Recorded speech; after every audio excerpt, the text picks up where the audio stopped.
Dalam jaranan atau kuda lumping, ada momen yang ditunggu penonton. Yakni, saat pemain endadi alias kesurupan. Tubuhnya dikuasai makhluk yang sengaja dipanggil. Diiringi suara lecutan dan gamelan, tubuh pemain bergerak liar meski matanya terpejam.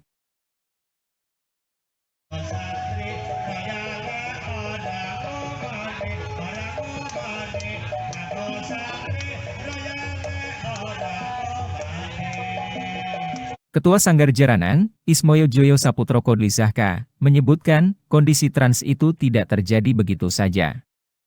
Ada ritual yang harus dilaksanakan. Sebelum tampil, seluruh pemain harus berpuasa 2-3 hari.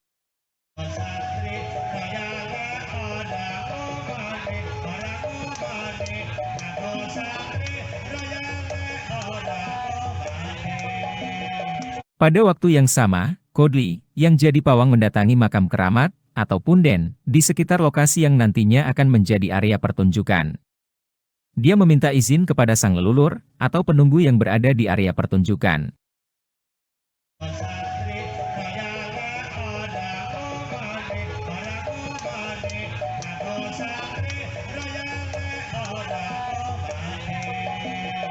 Ibaratnya, kami permisi dulu kepada yang punya wilayah, atau makhluk halus. Tujuannya, agar pertunjukan bisa berjalan lancar, katanya.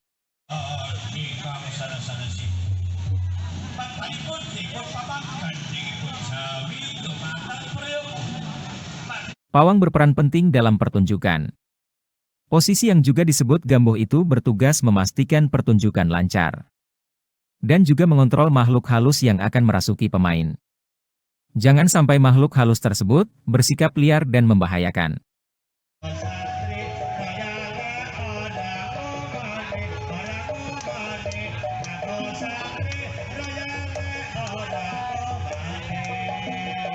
Setelah semua ritual dilakukan, barulah pertunjukan bisa dimulai.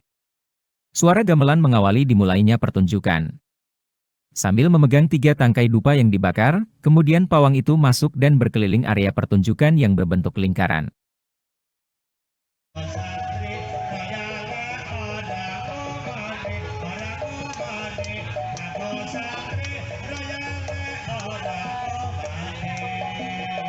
Dia juga bergantian menghampiri pemain. Selain untuk memastikan kesiapan pemain, pawang bertugas memanggil roh makhluk halus yang akan masuk ke tubuh mereka. Ada 2 kategori makhluk halus yang merasuki pemain, yakni pemimpin kerajaan dan prajurit kerajaan. Keduanya mempunyai sikap yang berbeda. Pemimpin kerajaan merupakan makhluk halus yang sulit dikendalikan.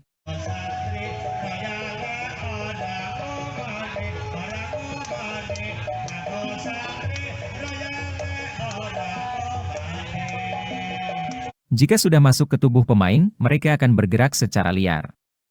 Berguling-guling di tanah dan memutari area secara cepat dan tidak teratur. Sementara itu, prajurit kerajaan merupakan kategori makhluk halus standar.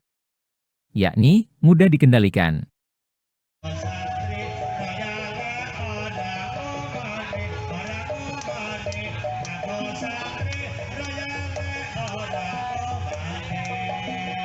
Sesajen yang diberikan pun beda. Untuk memanggil rajanya, kami harus menyiapkan seekor ayam hidup. Biasanya makhluk halus itu meminta pemain yang tubuhnya telah dimasuki untuk memakannya hidup-hidup, ucapnya.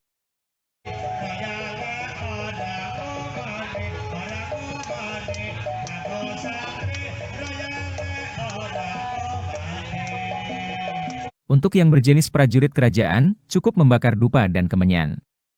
Di alam bawah sadarnya, mereka menampilkan pertunjukan yang apik. Menari dengan liar dan energik. Ada 3 jenis tarian yang dipertunjukkan. Pertama, tarian jaranan. Tarian tersebut menggunakan kuda tiruan. Kedua, tari barongan. Mengenakan kostum macan atau harimau diiringi dengan musik gamelan dan suara pecutan, pemain menari di area pertunjukan. Pawang itu menjelaskan, topeng barongan tidak bisa asal digunakan semua orang. Setiap topeng barongan harus digunakan oleh orang yang sama. Sebab, tiap topeng barongan ditumpangi penunggu yang berbeda. Dan, belum tentu makhluk halus tersebut klop dengan pemain baru. Jika tidak seirama, makhluk halus akan bersikap arogan dan dapat membahayakan si pemain. Yang terakhir adalah tarian celengan.